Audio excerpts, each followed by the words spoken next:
Hey guys, thanks for joining me for another Dokkan Battle video. And today I'm going to do a kind of a little mini series here called Whirus making units look good. So what we're going to do is I'm so intrigued by Whirus. I think he's such a cool unit.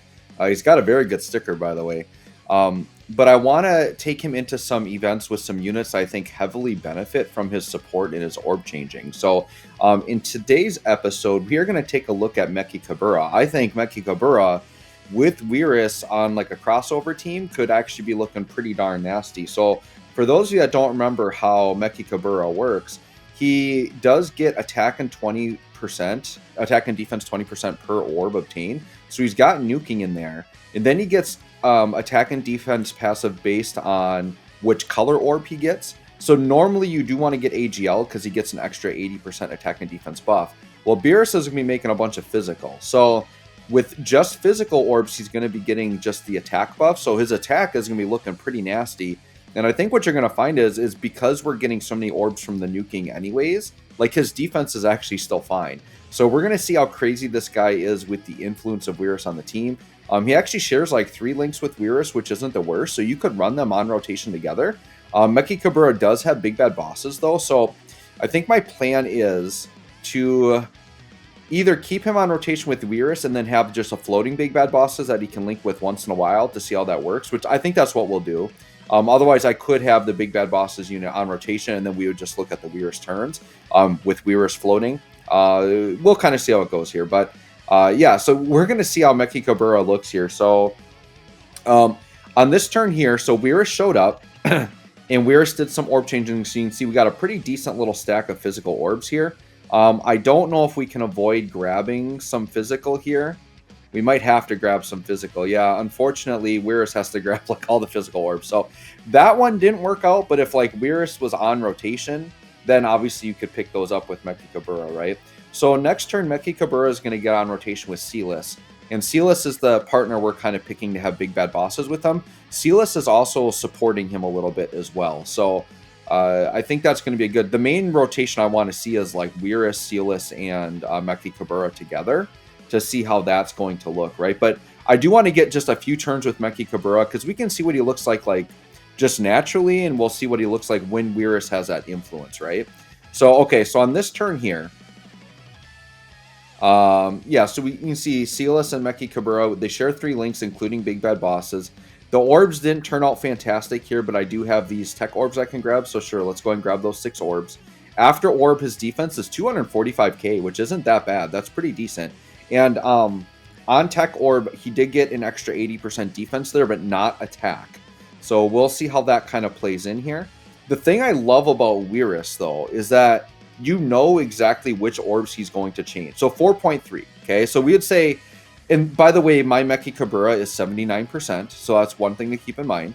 But that 4.3, we would say that's kind of like a somewhat average turn. I would say like if you're not running orb changing, like 6 orbs is kind of like a respectable number to expect, like 5 to 6, depending. But you definitely can get shafted with turns where you only get 2 or 3 or whatever. So this is more like kind of his floor for 79%.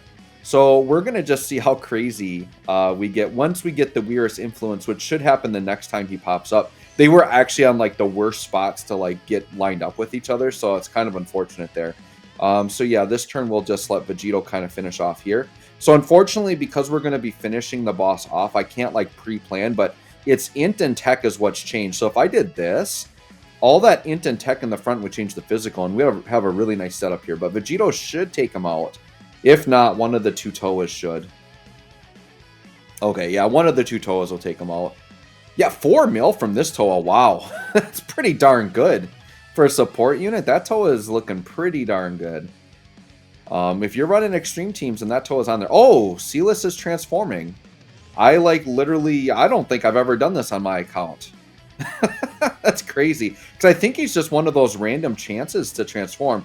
I mean, we still have the big bad bosses. We're just losing a little bit of that support. Oh, did we lose big bad boss? Oh, no, we didn't. Okay, good. Let me just check what... Well, I don't need to worry about his transformation condition right now, but I do want to check because I don't think he's supporting now. We'll double check. I've literally, like, never used this guy in this form. Yeah, he's not supporting at all. Okay, that's fine. So what we can do here, so Whirus did a little bit of changing, so we've got that nice side of physical there. So what we'll do is we'll let Whirus grab the strength side, and then we'll let Mechikabura. So here, and my goal is to kind of show this without me using orb changing items, just to see what kind of numbers we're getting. So we're getting 9 orbs here with Mechikabura. Keep in mind those rainbow orbs, he's healing on those. So yeah, about 240k defense. The thing is though, is our attack stat's going to go way up here because we got more orbs, and we're getting 80% attack passive from physical. So let's see what happens here. Can Whirus dodge this? No. Okay. That's fine. Whirus should be putting up a pretty nice number here too. Yeah, 4 mil for Whirus. Like, Whirus is no slouch. Like, he's worthy of being on rotation. So that was pretty... Oh, geez. Double super. Okay, Whirus, chill now. We want to see Mechikabura get an attack here, please. Okay, okay. So yeah, 6.6. So once again, 79%. We just put up like a 6 mil attack stat, 245k defense, 79%. My Mechikabura does have level 10 big bad bosses, so that was active there, right? So now we floated Silas off. So what's going to happen now is we're going to see some turns without big bad bosses, but we're going to see like with the orb changing. Oh, I got to pay attention to my orbs here. So we need tech and int. I probably ought to grab some of the wrong ones, but we left some tech in the front and we got some int in there. We've got some AGL. Okay. Yeah, I got to try not to ramble too much, because what I like about these types of orb changers is you can really pre-plan the turn ahead what type of orbs you want to set up to get things going, right? All right, so Vegito, do your thing here. I do really like, and I think Mechikabura is somebody that kind of gets lost in the shuffle because he is like really, really good. It's just like after that hero celebration, I think people stop talking about him. But if you like the crossover team, Mechikabura is a very fine unit to run, especially now, like I said, with Whirus. That really helps. And actually, we just took some damage, so we could potentially see Mechikabura heal a little bit, right? All right, so we got Whirus on rotation again. So, yep, there's our double orb changing. It kind of got messed up because I wasn't paying as much attention. So let's grab these AGL ones out of the way, maybe. All right, and we can grab this spot in the middle. So we're getting 8 orbs this time. No big bad bosses, but we are getting support from Toa. So I would expect this number to actually look pretty similar. Only 200k defense this time. Still not the worst, right? And once again, we are going with a more offensive route because we are banking on the physical orbs here. All right, let's see. We are doing a 2.6. Okay. And then Mechikabura. Yeah, 6.7. So we've been very healthily above 6 mil, like ever since we got Whirus on rotation, right? And obviously, if we get a little bit luckier with the orb placement, we're going to see some even crazier numbers. So I want to try to get at least one like really ridiculous turn here where the orbs just line up really, really well. I don't know. We might be able to line up orbs here if I'm careful. Like, because if I go really light on the damage here, this Goku potentially could live. So we would need to keep the physical orbs on, but the problem is I can't avoid supers. And then we would need to keep the tech. Actually, what I would do is I would grab this, and then we would grab this. And then we've got a few, yeah, a decent spattering of some tech and int there. So if we don't take out Goku here, we are going to see a really nice Whirus turn. If we do take him out, it's going to be kind of just randomly what the orbs... Oh, yeah, we're taking him out. Yeah, we're taking him out. All right, so hopefully we'll see what the orbs do here, but once again, when you're changing 2 types of orbs, odds are good. Like, you're going to get at least 6, 7, 8, 9 orbs, right? Something like that. All right, what do we got this turn here? Yeah, see, there we go. This is the type of turn. So now what I could do here is I actually could have Whirus grab these AGL ones out of the way. We'll put Whirus in slot 1. So look, this was just natural, like without items. 15 orbs, okay? And then defensively, yeah, 267k defense, right? And this is without big bad bosses. That's the other thing you need to keep in mind. There's no big bad bosses right now. So I think we'll get one more big bad bosses turn with Silas. And then Whirus dodging out. That's what we need. Okay, 2.3 here for Whirus. He doesn't hit as hard. I think he needs 7 orbs to get his really high attack stats. But these 2.5 mil attack stats are fine. Like, because Whirus is like a support unit, basically. All right, yup. And then Mechikabura. Yeah, 9 mil. Okay, so now we just spat out a 9 mil without big bad bosses. So had Silas been on there... Well, here's the thing, though. Toa's giving support that Silas isn't. So it probably evens out. Like, the big bad bosses, we probably still would have been around 9 mil. Because Silas isn't supporting and the Toa is. So I think we're getting a balance there.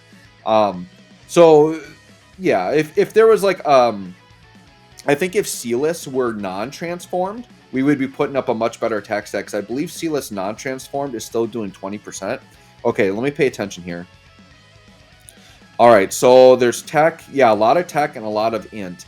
Let's go ahead and just grab this single tech, and then, yeah, we should get some good orb changing provided we don't kill Goku this turn.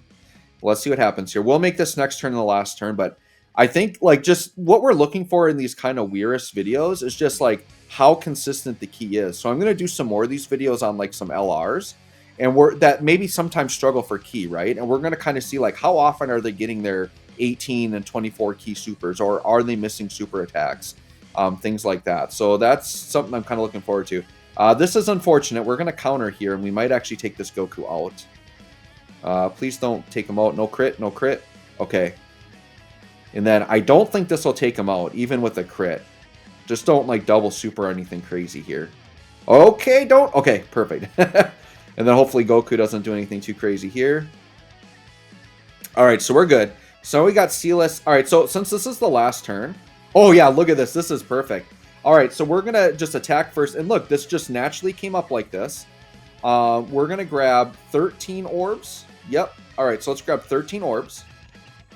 Okay, now we do have Big Bad Bosses, so we're at 266k defense. Sealess is not supporting, however. And then Whirus. Yeah, we just need to make sure we get at least 3 orbs so we get the support passive, which we did. So Whirus is supporting. All right, what are we looking like on this last turn with the Dokkan attack, by the way? So yeah, we're at an 8 mil attack stat, right? So you can see the difference, right? When those first couple turns without Whirus, like we were in like the 4 mil attack range. Like, yeah, you naturally could get lucky with orbs, right? But once you pull Whirus around, like we were always above 6 mil. And we had a couple of these like 8 to 9 mil attack turns with a 79% Mechikabura. So anyways, let me know what you guys think of Whirus supporting all these units. Let me know what you think of Mechikabura. Thanks for watching. We'll catch you on the next one.